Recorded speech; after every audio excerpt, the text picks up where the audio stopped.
তোমাদের সাথে আজকে ডিমের কোরমার রেসিপিটি আমি শেয়ার করছি। তোমরা দেখে খেয়ে অবশ্যই জানিও কেমন হয়েছে। তা চলো দেখে নাও আমি রেসিপিটির জন্য কি কি নিয়েছি। আমি এখানে 6টা ডিমকে ভালো করে সেদ্ধ করে ছুরি দিয়ে ডিমের গাগুলোকে একটু কেটে নিয়ে নুন আর গোলমরিচ দিয়ে মাখিয়ে আমি কিছুক্ষণ রেখে দেবো, যাতে নুন আর গোলমরিচটা ডিমের ভেতরে ভালোভাবে ঢুকে যায়। তারপর রান্নার সময় যাতে ডিমের ভেতরে মশলাগুলো সব ঢোকে।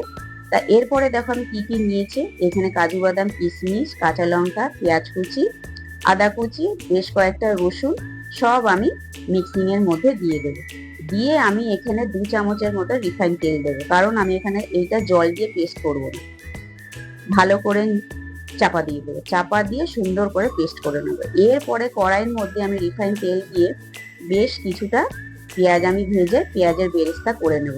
তোমরা চাইলে এখানে সরষের তেল দিয়ে করতে পারো, আমি এখানে সাদা তেল দিয়ে করেছি, কারণ সরষের তেল দিয়ে করলে কি এই কোরমাটা পুরোটাই হয়ে যাবে হলুদ। আমি এখানে কোনো হলুদের ব্যবহারই করিনি, পুরোটাই আমি করেছি সাদা তেল দিয়ে, আর পুরোটাই করব হলুদ ছাড়া। তারপরে দেখো ডিমগুলো ভাজা হয়ে গেলে আমি কিছুটা তেল কমিয়ে নেব।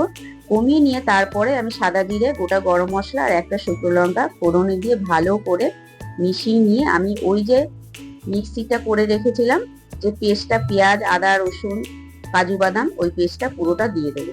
দিয়ে ভালো করে তেলের সাথে মিশিয়ে নিয়ে আমি এখানে অল্প করে নুন দিয়েছি, তারপরে গোলমরিচের গুঁড়ো দিয়েছি পরিমাণ মতো, আর দিয়েছি অল্প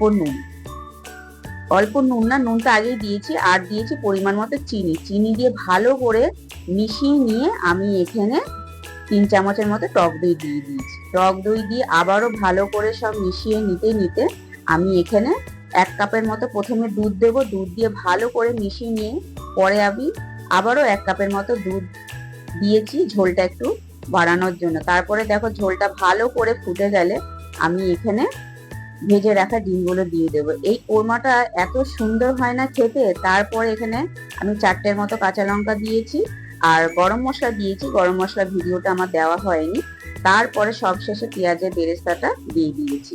সত্যি বলছি, আবারও বলছি, এই রান্নাটা, এই ডিমের কোরমা রেসিপিটি একবার তোমরা অবশ্যই বাড়িতে বানিয়ে রুটি, পরোটা, ভাত, পোলাও সবের সাথে বানিয়ে খেয়ে অবশ্যই জানিও কেমন হয়েছে। ঠিক আছে, তাহলে চলো টাটা।